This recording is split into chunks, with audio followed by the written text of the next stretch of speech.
I'm trying to get through my videos tonight. I'm going to go through the 3-year-olds now with you. Admiral Dio, school of yesterday. Yes, yesterday. James, now through Harry, through me, said the horse schooled really good, thinks he's a real good horse, wants to school him once more, which is not common for us, but keep in mind, he didn't train down in sets and groups like with our horses. We bought him and trained him back down. So the gait and groups of horses may be foreign to him. Arson, he's been very, very good. Races this week, has been racing great. His next start will be in the $400,000 final after, I think he's in, isn't he? I'm not sure. Casanova Hall races Sunday. Mark's going to drive him. I did list Nifty on the horse only because he knows the horse. He's raced the horse before. Was there a recall? Must be. He knows the horse. He's very familiar with the horse, and it just made sense. But he picked over the horse to have a long shot. Now, I'm not going to say he's a way better horse than he was before. I think he's trotting better. How that translates on Sunday, I won't know. Mark will get him around, I'm sure, and he'll race good. We're going to have a lot of fun with this guy. I know it's been a little bit of a rocky start, but I like what I saw in the qualifier, and I'm interested to see how the rest of his career with us is going to look. Chime Bell raced great the other day, a winner. Told you guys she had trained good, felt good. A little rickety in the straightaway finishing up. She looked a little rougher on video than she felt to me. But obviously, after watching that, there is a room for improvement, and I like what I saw from Chime Bell. Don't talk about Bruno. Races tonight. He's continuing to chip away and race well. I think it's pretty obvious at some point when we clean out these divisions here of our 3 and 4-year-olds, non-winners of 1, 2, 3, 4, up into 7, as it starts to get a little thinner. We'll probably move Bruno over at some point, but that doesn't need to happen right now. We'll see how he races tonight. Drabin made a break in the mud. You know, I told Tim, I went over that video. It wasn't about turning the page. It was done. It was over with. It was about understanding what had happened.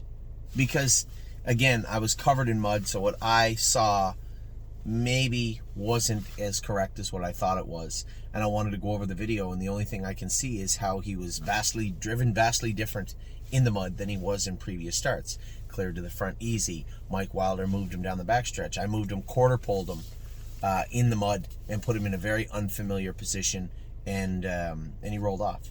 And when looking at the equipment from the week before on the video, looking at the equipment yesterday, taking everything into account, the only difference was the way I drove him. So we did talk. Tim and I talked about changing his equipment. We're going to make some changes. If they help, I think they could help him a lot because he is hitting his knees. So I'm thinking about the messages we went back and forth with. I can think of one other thing that might help, and I'm going to message Tim right now when I'm done with this video about it. Flash Fly, a little flat. Listen, the whole thing with Flash Fly and a number of these other well-bred fillies is, you know, maximize them best we can, sell them as broodmare prospects in the fall. There's going to be somebody that wants Flash Fly. Right? You know, a green shoe sister to a fashion wood chopper, and the other brother, as they said the other day, sold for $610 at the sale. I suspect there's going to be somebody looking for a Flash Fly. George of the Jungle continues to race pretty good. I want to see that big breakout performance from him, and I haven't seen it yet. Hopefully we see it tonight. Gypsy Hill, in tough. He's in tough. If they go with a consolation, he'll fit it. If they don't, he'll be relegated to the Buckeye. Well, he'll fit the Buckeye and the consolation either way. It's a razor-thin score right now. We need 6 to win the consolation, and I have no idea if they're going to be able to fill it. We didn't know what we'd get. 2 divisions of 5 or 6, 1 division of 7. 11 was a bit more than I thought, but you don't get to know until after the entry. So we'll see how he races tonight. Howling in the Clouds is back in now, jogging, I believe. As I said, I'm going to spend a little more time here this week. I don't have to go to Kentucky. Scott's going to drive Grand Slam Dio.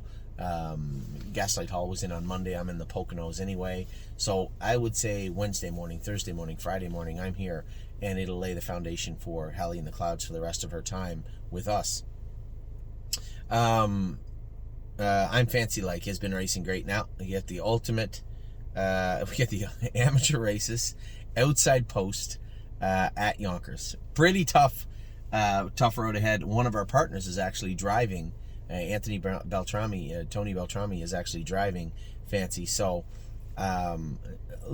Probably going to see a mildly conservative drive, I hope. I wish we'd have drawn the inside and let her rock, but I think you got to take care of her in that position. She's no slouch. If they go hot fractions and they get a little rowdy up front, she'll come and get them. She's the type of horse where if she can win, she'll get there, and that's just how she is. Insider Trading qualified good. She'll be racing next week. Irresistible Sun will be racing Jug Day Sunday. Sunday's going to be a very stressful and tricky day for me. I got to somehow drive in Delaware in the afternoon, get in the car and drive to Lexington to drive Gaslight Hall for $400,000 that night. I'm going to have to ask, beg, plead, if they can just put that race a little later in the program in Lexington. I'm going to stay over in Lexington Sunday night, and then Monday we're going to have an appointment to go look at some babies at Kentuckiana. Anybody wants to join us, you're welcome to do so. La Doriane race good. I was a little conservative with her, and I wasn't really worried about anything as we started into the backstretch, other than just letting her do her work, right? I knew that there was a favorite at some point. He would either come and we would tangle, or he wouldn't. He did. He won. I was mildly, that was Stacy Hanover's foal that beat us, and a horse that Steve Palermo bred. So it was interesting the way the race ended up. But I think the future looks bright as we could ask it to look for Laura Dorian. I think she's hung up well. I think she felt confident to me the other day, and that confidence will only grow.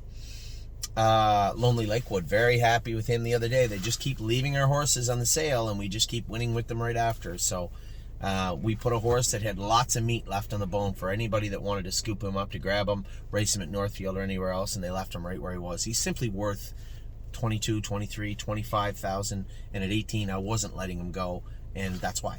He went out and pounded them his next start. Just he's actually getting better. Where are we at here? Lover's Play didn't get in this week. She'll race next week. There's no rush with her. I'm going to breed her in the spring. She can only make so much money up. I don't know if she can do the numbers of 7 class. She can do up to the numbers of 4. So no rush. We'll see how she progresses and how she grows and matures. Love and Affection racing tonight. I like this filly. She raced great. Marching Fourth. A lot of people tried to get in on Marching Fourth. I like this horse. I've liked him for a while. We'll see how it turns out with him. You have to understand, guys, when you buy these horses that are, I like to say, as I said the other day, misfit toys, making breaks, maybe a little misshapen, a little off color. They make breaks. They're not quite proper. That's not to say that we can make them that way. I'm going to do my best, but you can't always fix everything. And Marching Fourth, I feel I can, but we'll see. We'll see how that plays out. Mel Gibbs Swan, he was ready, then he's not ready, and I know they're still tinkering with him. He was almost in to qualify, and Stacy said that leg's still a little soft, little tender. I said, don't push him. We don't need to have this horse in a position where he's now lame. So go easy, tread lightly. And that's what we're doing with Mel Gibbs Swan. Memory and Imaginations in Monday at the Poconos, 4-1 to the 7 hole. He's got a good shot. Militant is no longer ours. That is an incredible story. Militant went from racing here and doing well to what are we going to do with him? Let's try him in Scioto. Raced very well in Scioto, to the point where I'm like, great, he's in a class with it. Nobody's going to claim him, and he's got a lot of wins to make in there. And I was wrong about the first part. Somebody just reached in and claimed him the other night. I was surprised. But, hey, good for him and good for them. He's a nice horse, and they'll like him. Mounts for All is back jogging now. They say he's sound and looking good, so that's great. Pickpocket. I'm going to qualify Pickpocket Tuesday. Here's the problem I have. The vet's already got a funny taste in her mouth about Pickpocket. I think he's the best in that $50,000 final, and he did make the final. I don't know how, but he did. Do we take him down there and let her take a real close look at him again and decide that she doesn't like what she sees? I think we're going to have to. So there's nothing wrong with the horse. That is his gait. So we'll see how he qualifies on Tuesday. I thought I was going to have to be in Lexington. I don't now. I'll go qualify Pickpocket. We'll see how that plays out. Purple People Eater will train up really hard this week and race on Sunday. A couple of our clients, St. Anthony, she's coming in off 3 weeks. Guys, she's raced all year long, right? She had a real rough ending to month of August. Let's give her a little reset. We'll train her up here. She's not going to be short. So just relax. She'll be fine. Ready for Landing's coming out of the field this week. Well, every intention of training him back. I could see him ending up in that class at Scioto or Dayton. And he's a better horse than you think he is.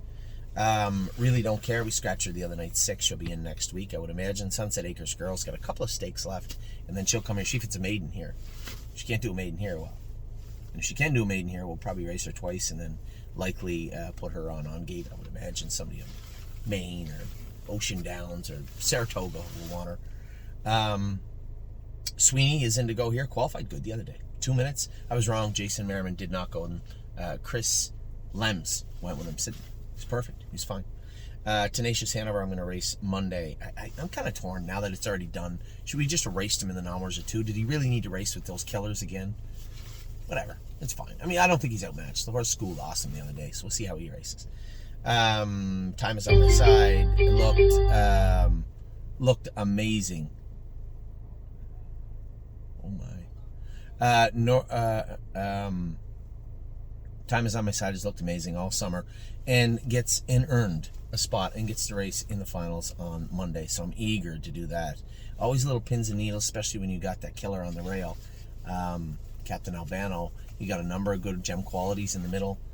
It's going to be a race, I can tell you that. Victory Blue Chip is in tonight also, I believe. He's another horse we bought back. I just can't sell that horse for $11,000. I'm sorry, it just makes no sense to me. So he's racing here again tonight. Watch Your Mouth. Raced okay last night. I guess you just can't race him like that. You can't expose him early, and he was forced to, and that's what happens. Widespread Panic mauling himself the other day. I think the shoeing changes we're about to make should help. We'll see how he races next week. Those are your 3-year-olds. I got to go race 2 races. I'll come back, get your 2-year-olds, and I'm going to do my opening. Done for the week. Take